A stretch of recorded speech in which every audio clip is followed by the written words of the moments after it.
శృతి హాసన్ అనే పేరు గురించి దేశవ్యాప్తంగా పరిచయం అవసరం లేదు. విశ్వనటుడు కమల్ హాసన్ కుమార్తెగా పరిశ్రమలోకి అడుగుపెట్టి తనదైన నటనా శైలితో అనేక మంది అభిమానులను సంపాదించుకుంది. యువ కథానాయకుల దగ్గర నుండి సీనియర్ హీరోలందరి సరసన నటించింది.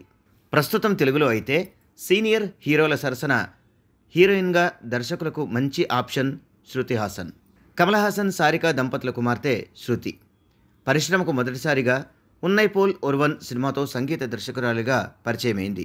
తర్వాత మురుగదాస్ హీరోయిన్గా అవకాశం ఇవ్వడంతో సూర్య సరసన సెవెంత్ సెన్స్ సినిమాలో నటించి మంచి నటనా ప్రతిభను కనబరిచింది.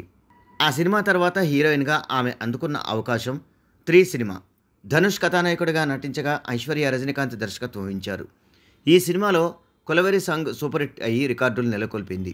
సినిమా విడుదలైన తర్వాత అట్టర్ ఫ్లాప్ అయింది. అయితే ఈ సినిమాలో ధనుష్ శృతి కెమిస్ట్రీ మాత్రం సినీ ప్రియులందరికీ బాగా నచ్చింది.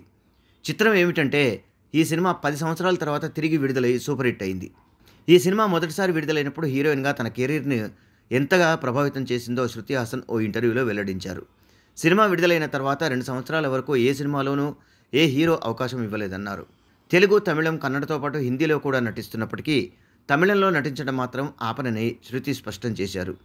ఇటీవలే ప్రభాస్ సరసన సలార్ సినిమాలో నటించారు. రవితేజ సరసన క్రాక్, చిరంజీవి సరసన వాల్తేరు వీరయ్య, బాలయ్య సరసన వీరసింహారెడ్డి సినిమాలు కూడా చేశారు. నాగచైతన్య ప్రేమం సినిమా ద్వారా తెలుగు తెరకు శృతి పరిచయమయ్యారు. ప్రస్తుతం రజనీకాంత్తో కూలీ సినిమా చేస్తున్నారు. దీనికి లోకేష్ కనగరాజ్ దర్శకుడు.